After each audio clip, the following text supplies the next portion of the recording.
So, like, I remember you telling me that you were big into wrestling. At one point, you were going to school for it. You wanted to be a wrestler. Now, in comparison, you got the current stuff, WWE, TNA. You got your Roman Reigns, your Kurt Angle still.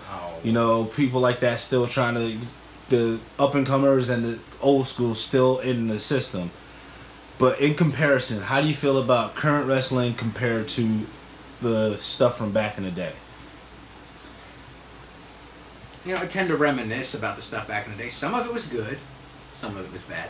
Today, the athleticism is probably the highest it's ever been. The guys are in the best shape, and some of the moves are the most athletic, but the storytelling lacks tremendously. And they're really trying to get The Rock's cousin into that, Roman Reigns into that spot of being a top guy. He's in shape and he's talented, but charismatic. I don't know. Now, see, I actually have an opinion about him. He seems like he follows my mantra of not giving a fuck.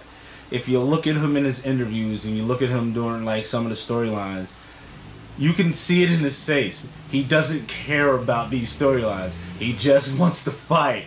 You look him in the face when they're talking to him. He's like, I just want to get to the match already. That's what his face tells me. He doesn't care about all this extra stuff. Unlike everybody else around him, if this was a comedy duo, he's the straight man in the duo. I think it's the Samoan bloodline. Other than The Rock, there's never really been a super entertaining Samoan wrestler. Everybody else, Ming and Tonga Kid and Yokozuna, and the Usos now, Rikishi's sons, they're entertaining, but they're not, they're not like The Rock. So the Samoans are just pretty much tough, They pretty much want to get down to what it is. They get in the ring and they're mechanics. Okay. They're not storytellers necessarily. Not that that's a bad thing. Now, do you feel like they take more risk than they used to? WWE? No. Any of them? WWE doesn't know because they do what they call the 7 deadly steps. Okay? And it got to the point in the wrestling business when I was being trained. I was trained in the year 2000. I'm one of those last guys that was trained old school. Meaning, this is predetermined. But you're going to get hurt. When somebody hits you, you return it. Basically, if you want to get in the ring with me, you want to hit me as hard as you can, that's fine. Understand, I'm going to hit you as hard as you can. I'm going to hit you the same whatever you hit me. Okay. Nowadays, there's a lot of guys that want to get in there, they'll have a match with you, right? You're a pretty big guy. They'll want to stiff you. They'll want to hit you with real shots. And then when you hit them with a real shot, they're going to cry. They go to the promoter and say, Rage beat the shit out of me, bro. Rage can't go. He didn't pull any punches. And then the promoter will be like, dude, you hit him in the face for real. What do you expect? He hit me in the face for real. It's called a receipt. He hits you, you hit him back. That's how I was trained. There's a lot of guys now that get hit and they think it's ballet. They expected to just get grazed off and just it's a beast thing. That's what they expect. No. But the ones that hit somebody too hard and they don't expect to get hit hard back. Yeah. They expect them to be what they deliver. They expect the person to deliver a beast thing back to them, even though they went full blast. That's what. But they should know better than to actually think that somebody's not going to cold cock them back nowadays. And the other problem in the business is what they call spot monkeys. Okay, a spot monkey is somebody that does a bunch of moves without any psychology. You ever seen those cruiserweight X Division guys do a bunch of crazy moves? Yeah.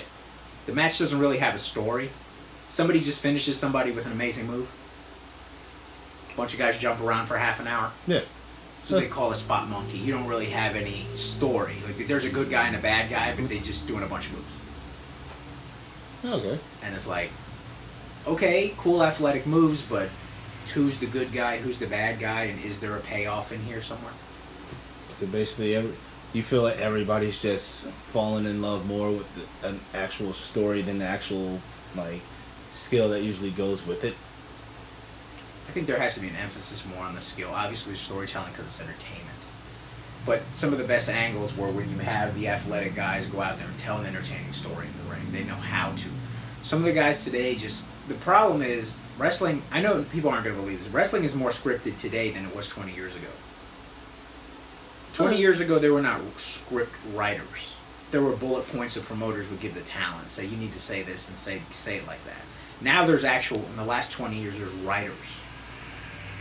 So everything is laid out before they actually, Yes. Wow. They give you an interview, they're like, try to remember this interview. And they're like, this is what you're going to say. And this is what and then even the referees, this is something a lot of people don't know. The referees have what they call ISBs, little digital devices, so the back locker room can talk to them. Mm. And the referee will tell the talent when they're in the headlockers and say, okay, we're going to go home, the match is running too long, or you guys need to do a high spot, and a high spot is a dangerous move. Or you guys need to slow it down. Or Vince says, do something crazy. Huh. So from the back room, Vince is basically calling the match through the referee. Oh, so he's that they still coach them even like during the match. Even the announcers are coached. There's somebody in the back that have an earpiece, and they're like, Vince would like you to say this, or we would suggest you say that. Huh. There's a lot of coaching going on. You need a certain amount of improvisation in the entertainment business. Even though it is athletics, you need a certain amount of improvising. So compared to back then, how easy do you think it is? Like, if like someone like you, like still like loving wrestling, how easy would it be to like get in to the biz compared to back in the day? Well, considering I'm in a lot better shape than I've been, not hard at all. I just have to get back in the ring in my case. Somebody else, it just depends. I mean, I've been trained, I've been through all that. Somebody right now, young guy, Mm-hmm. if he wants to go through the grind and work for $5, $10, $20 a match and drive 300 miles, he's entitled to. If he doesn't think you craft a living out of it, you know, it's like anything. It's like rock and roll. You know, you get $20 a gig, $50 a gig. Well, until you can make a living at it, is it really a job? Well, let's see. And there's that insightfulness of yourself. Welcome to tapping into your psyche. Yeah. You're good.